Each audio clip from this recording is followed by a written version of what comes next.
साथियों, स्वागत है आपका एक बार फिर से गवर्नमेंट गुरु 2.0 यूट्यूब चैनल में।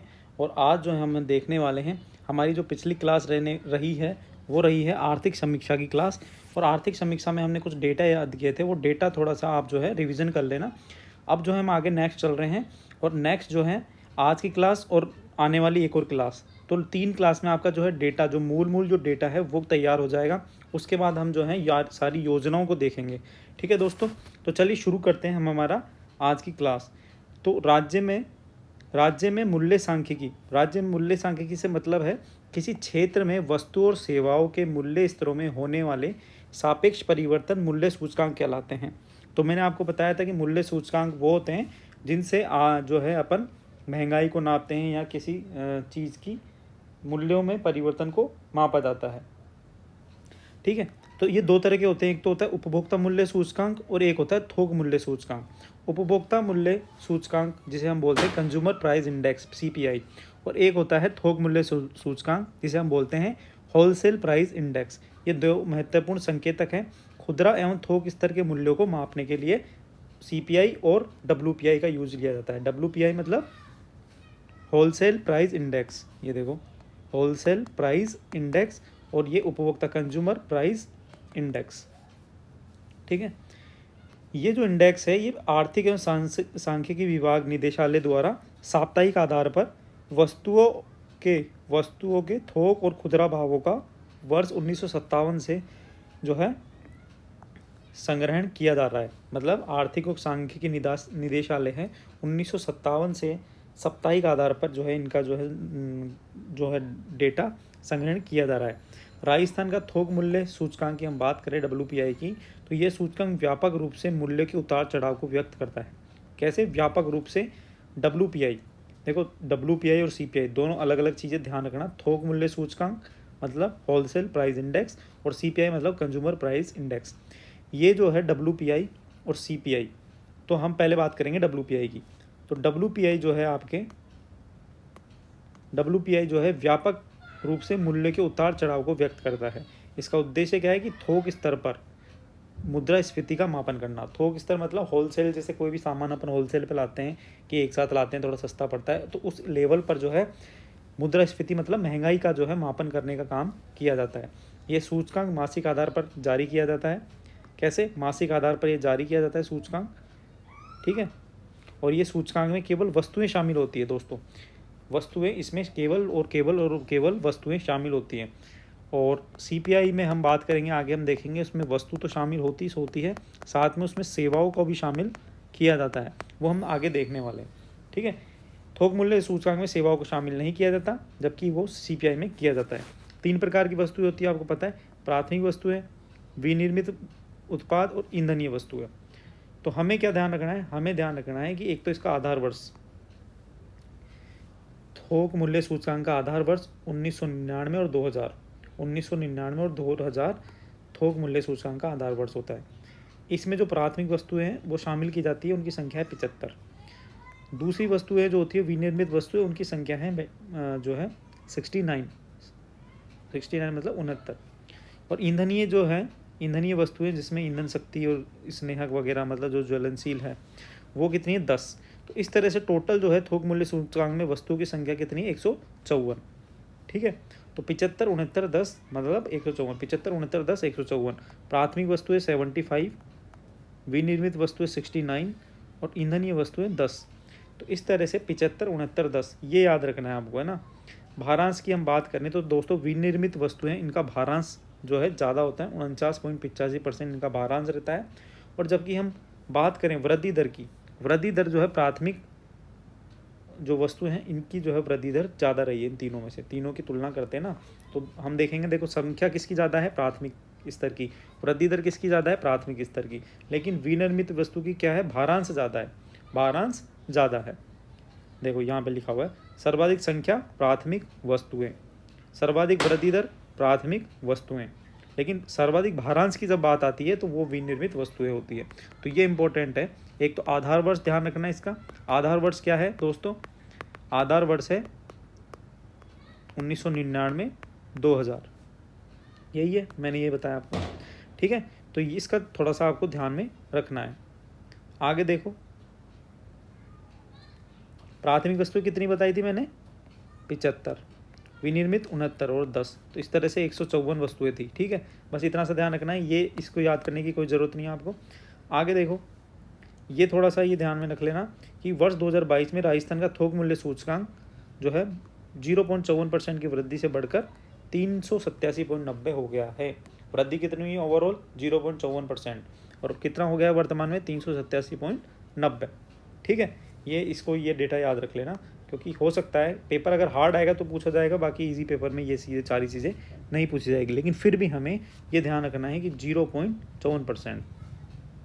ठीक है, ये हो गया हमारा थोक मूल्य सूचकांक। उससे भी महंगाई का पता लगाया जाता है होलसेल प्राइस इंडेक्स से। अब दूसरा है सीपीआई। सीपीआई मतलब उपभोक्ता मूल्य सूचकांक। उपभोक्ता मूल्य सूचकांक एक समय अवधि के अंतर्गत वस्तु और सेवाओं के खुदरा मूल्यों के आए परिवर्तन को मापता है। उसमें केवल वस्तुओं को शामिल किया गया था, और इसमें जो है वस्तुओं के साथ साथ सेवाओं को भी शामिल किया गया है।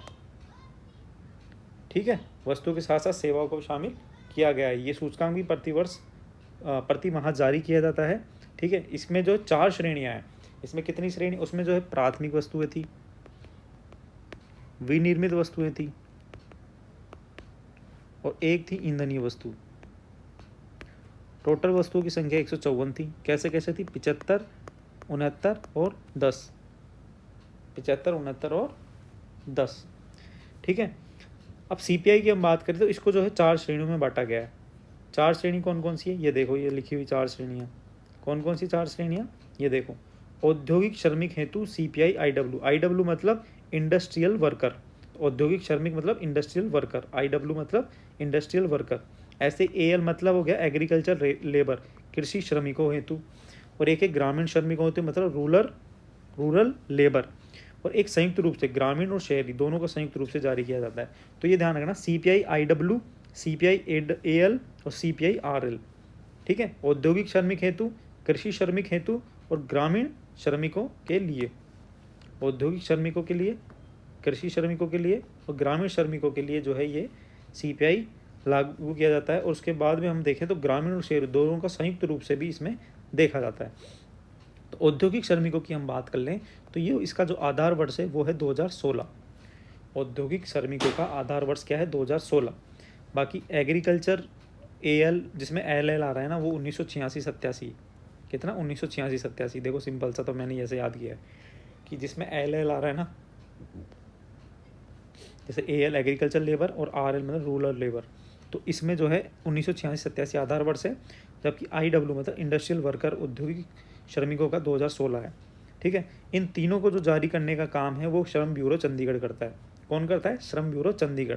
वहीं हम बात करें संयुक्त रूप से वाले की, तो संयुक्त रूप से जो जारी किया जाता है उसका जो आधार वर्ष है वो है 2012। क्या है दोस्तों, 2012। और इसको जो राष्ट्रीय सांख्यिकी कार्यालय जारी करता है, राष्ट्रीय सांख्यिकी कार्यालय इसको जारी करता है संयुक्त रूप से। बस इतना सा ध्यान रखना है कि आधार वर्ष क्या है, और बाकी आगे चीज़ों में हमको नहीं जाना है। आधार वर्ष ध्यान रखना है, आधार वर्ष क्या है, आधार वर्ष है आईडब्ल्यू का। आधार वर्ष है आईडब्ल्यू मतलब इंडस्ट्रियल वर्कर का 2016। एएल मतलब एग्रीकल्चर लेबर का है 1986-87। रूरल लेबर का है 1986-87। और जो संयुक्त रूप से है उसका है 2012। ठीक है, और डब्ल्यूपीआई का क्या था, डब्ल्यूपीआई होलसेल प्राइस इंडेक्स का क्या था, 1999, 2000। ठीक है, ये हमें ध्यान रखना है। सीधा सीधा प्रश्न आएगा कि आधार वर्ष क्या है, तो आधार वर्ष का आपको ध्यान में रखना है। आगे देखो,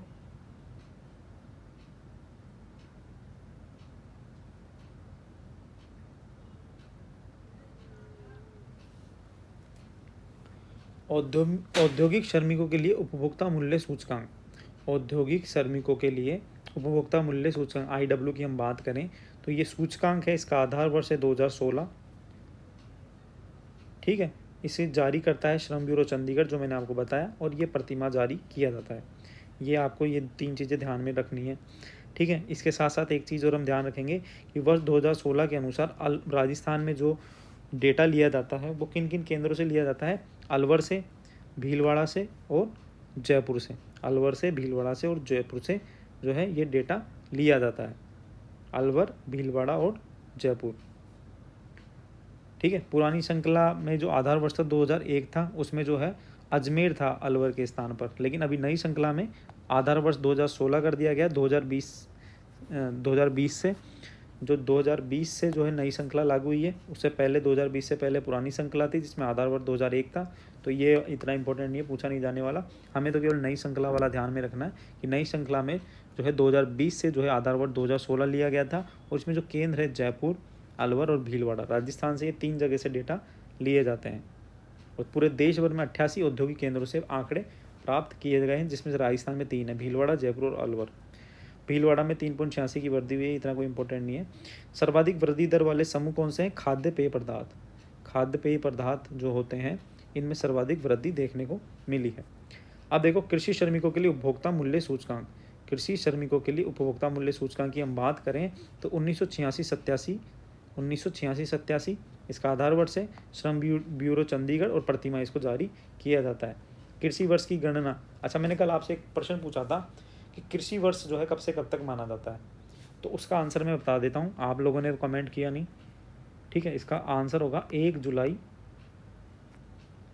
से लेकर 30 जून, ये कृषि का जो है वर्ष होता है। तो इसीलिए कृषि वर्ष की गणना जुलाई से जून तक की जाती है, यहाँ पे लिखा हुआ भी आ गया। ठीक है, इतना इंपॉर्टेंट जो है आपको केवल आधार वर्ष ध्यान रखना है, कौन जारी करता है वो देखना है, और प्रतिमाह जारी किया जाता है। अब है संयुक्त रूप से ग्रामीण, शहरी और संयुक्त। राष्ट्रीय सांख्यिकी कार्यालय NSO और सांख्यिकी और कार्यक्रम कार्यान्वयन मंत्रालय द्वारा जो है ये जारी किया जाता है, और इसका जो नवीन आधार वर्ष है 2012 है, 2012 है। इसको भी प्रतिमाह जारी किया जाता है।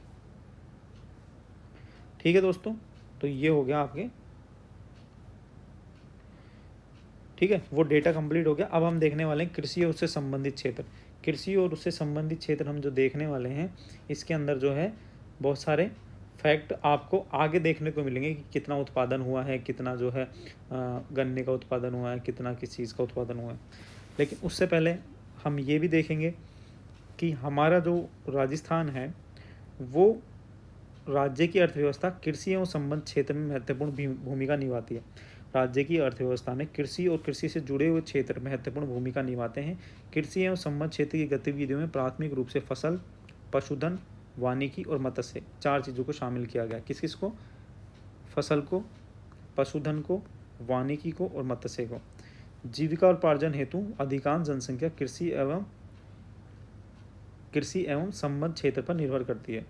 राज्य में कृषि मूलतः वर्षा पर आधारित है। राज्य में कृषि मूलतः किस पर आधारित है दोस्तों? वर्षा पर आधारित है। राज्य में भूमिगत जल स्तर तेजी से गिरता जा रहा है। इसके बावजूद कृषि एवं संबद्ध क्षेत्र राज्य की अर्थव्यवस्था का मुख्य आधार है एवं सकल राज्य घरेलू उत्पाद में इसका प्रमुख योगदान है। इसका योगदान क्या है? प्रमुख योगदान है। अच्छा, कल मैंने आपको बताया था कि क्षेत्रवार जो योगदान है उसमें जो GSDP है राजस्थान का, उसमें कितना योगदान कृषि का, मैंने प्रचलित और स्थिर दोनों कीमत बताई थी। तो अपन यहाँ पे देख लेते हैं फर्स्ट, सेकंड और थर्ड। फर्स्ट, सेकंड, थर्ड क्या होता है आपको पता चल जाएगा। मतलब प्राथमिक, मतलब कृषि उद्योग और सेवा, कृषि उद्योग और सेवा। तो मैंने आपको याद कराया था 26, 29, 43, ये कौन सी कीमत है? स्थिर कीमत। प्रचलित कीमत पर कितना था? 26, 28, 45। तो मोटा मोटा क्या है? 26% जो है योगदान है। कितना? 26% योगदान है कृषि का हमारे इसके अंदर GSDP में। कृषि एवं संबद्ध क्षेत्रों का योगदान प्रचलित कीमत पर 26.72 है और स्थिर कीमत पर कितना है? 26.21। पता है ना आपको? पता है ना? 26.21 और 26.72। ठीक है, आगे देखो। राज्य की 62% कार्यशील जनसंख्या रोजगार हेतु कृषि पर निर्भर है। राज्य की 62% जो कार्यशील जनसंख्या है रोजगार हेतु कृषि पर निर्भर है। कृषि क्षेत्र की निरंतरता, सकारात्मक वृद्धि दर भी राज्य की समृद्धि का आधार रहा है। लगभग, मतलब ये मानो आप कि पूरे राज्य की 62% जो जनसंख्या है, कार्यशील जनसंख्या, कृषि पर डिपेंड करती है। और कृषि क्षेत्र की निरंतर सकारात्मक वृद्धि दर राज्य की समृद्धि का आधार है। कृषि रोजगार सर्जन तथा गरीबी उन्मूलन में मुख्य भूमिका निभाती है। और 2023-24 में कुल खाद्यान्न, 2023-24 में जो कुल खाद्यान्न जो उत्पादन हुआ है वो कितना हुआ है दोस्तों? वो खाद्यान्न उत्पादन हुआ है 245.1 लाख मीट्रिक टन।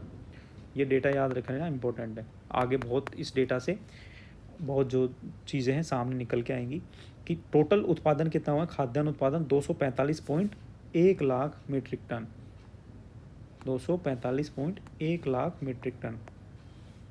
यह बढ़ती जनसंख्या में की खाद्य सुरक्षा सुनिश्चित करने में सक्षम है।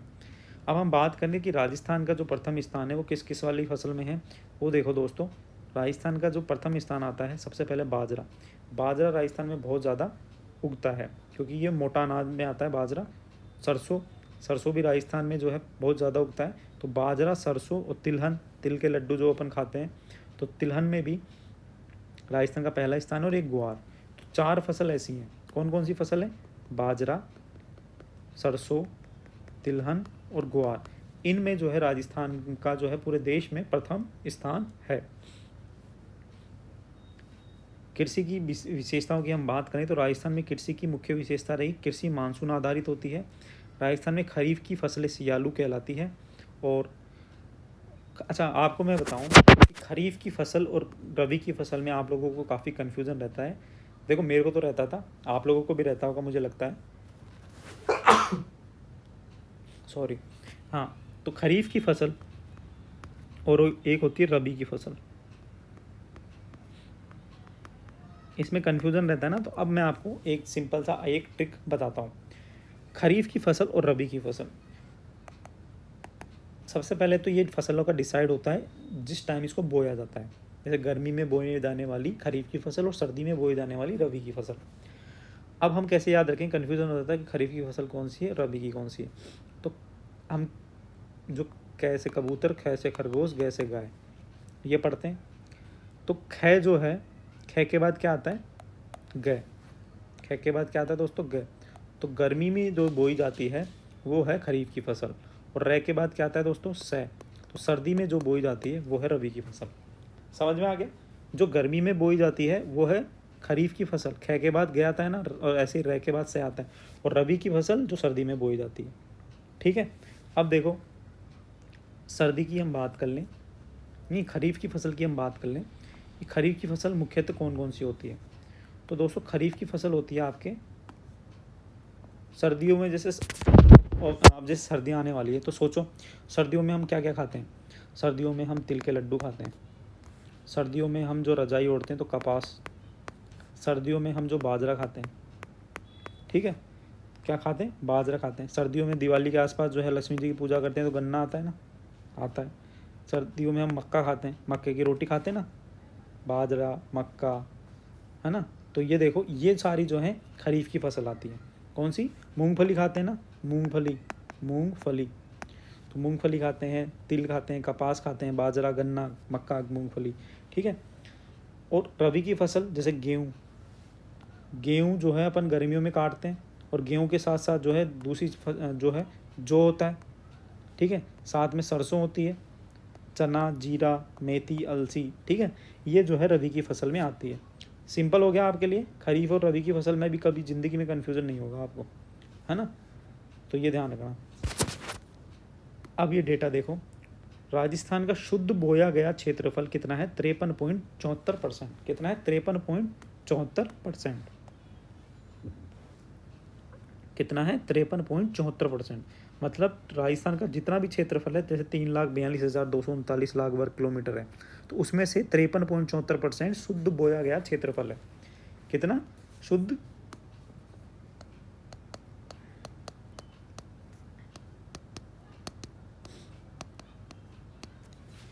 3,42,239 वर्ग किलोमीटर का जो है 53.74% शुद्ध बोया गया क्षेत्रफल है। ये डेटा इंपॉर्टेंट है। इससे ऊपर वाला मैंने डेटा लिखवाया था 245.01 लाख मीट्रिक टन क्या है? उत्पादन, खाद्य उत्पादन। भारत का कुल 11% कृषिगत क्षेत्रफल राजस्थान में है। तो ये जो क्षेत्रफल है ना 53.74, ये पूरे भारत का 11% है। समझ में आ गया कि पूरे भारत में जो कृषि का क्षेत्रफल है उसका जो है राजस्थान में 11% है। प्रति हेक्टेयर उत्पादकता कम है, ऑब्वियसली कम है क्योंकि मरुस्थल क्षेत्र है, तो यहाँ पर जो है उत्पादकता कम मिलेगी पंजाब की और उत्तर प्रदेश की तुलना में। औसत जोत का आकार की हम बात करें तो 2.73 हेक्टेयर औसत जोत का आकार है। ये डेटा भी इंपॉर्टेंट है दोस्तों। 2.73 हेक्टेयर जो है इसका जोत का आकार है। और आपको मैं बता दूं कि राज्य की प्रति हेक्टेयर उत्पादकता भी कम है।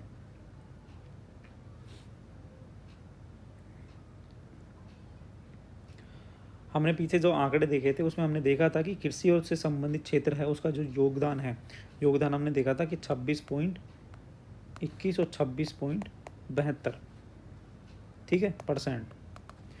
इसमें जो वृद्धि दर देखी गई है पिछले वर्ष की तुलना में 2.13%, और इसमें जो है 9.64% वृद्धि दर देखी गई है। बस ये वाली सारी चीज़ें हैं। योगदान मैंने बताया 26.21% और 26.72%, वृद्धि दर है 2.13% और 9.64%। मतलब यह है इसका सिंपल सा कि कृषि क्षेत्र का अर्थव्यवस्था में योगदान और वृद्धि दर तुलनात्मक रूप से सबसे कम है। मतलब कृषि क्षेत्र का अर्थव्यवस्था में योगदान तुलनात्मक रूप से कम है। क्यों? उद्योग का सबसे ज़्यादा है या फिर सेवा क्षेत्र का सबसे ज़्यादा है? तो दोस्तों मैंने आपको ये डेटा लिखवाया था ना, कि क्या लिखवाया था, 26, 28, 43, 26, 29, यहाँ पे थोड़ा सा गलत हो गया डेटा, 26, 29 और यहाँ नीचे 28 और ये 45। तो सेवा क्षेत्र का सबसे ज़्यादा जो है योगदान रहा है, ठीक है। कृषि से संबंध क्षेत्र में जो है 4 उप क्षेत्र होते हैं। एक तो होता है पशुधन, दूसरे नंबर पे फसल, फिर है वानिकी, फिर है मत्स्य पालन। अगर हम इसको जो है आरोही क्रम में भी लिखें, अवरोही क्रम में भी लिखें, तो पशुधन का योगदान सबसे ज़्यादा है। कृषि क्षेत्र में भी पशुधन का योगदान सबसे ज़्यादा है। कृषि क्षेत्र तो हो ही गया, उससे संबंधित क्षेत्र जैसे पशुधन, वानिकी, मत्स्य पालन, ये भी इसी में शामिल होते हैं। तो पशुधन जो है सबसे पहले नंबर पे आता है, फिर आता है फसल, फिर आता है वानिकी, ध्यान रखना ये इसी सीक्वेंस में याद करना, फिर आता है मत्स्य पालन, जिसकी चर्चा हम नेक्स्ट क्लास में करने वाले हैं। ठीक है दोस्तों, आज की क्लास में इतना ही देखेंगे, नेक्स्ट क्लास में और सारी चीज़ें देखेंगे। तो चैनल पे बने रहिए। ये जो आर्थिक समीक्षा का जो डर है ना, वो आपका मैं निकाल दूंगा। आर्थिक समीक्षा से जो है अपन को हेजिटेशन होती है, एग्ज़ाम में जो है प्रश्न बहुत सारे आते हैं, लेकिन हम जो है पढ़ के नहीं जा पाते, क्योंकि हमें इसको पढ़ने का तरीका हमें पता नहीं है। तो ये वाला जो है ना आपका आर्थिक समीक्षा का डर मैं पूरा निकाल दूंगा। शाम को हमारी आर्थिक समीक्षा क्लास रहने वाली है, और सुबह आपकी जो है आपको पता है कि करंट अफेयर क्लास रेगुलर रहती है। तो चलिए दोस्तों, कल मिलते हैं, नेक्स्ट जो है आगे इसके देखने वाले हैं हम, और कल का और डेटा वाला काम है, फिर बाकी जो है हमारा ख़त्म हो जाएगा। फिर जो है हम योजनाओं पर जो है काम करेंगे। ठीक है दोस्तों, मिलते हैं नेक्स्ट वीडियो में। अभी के लिए इतना ही, धन्यवाद।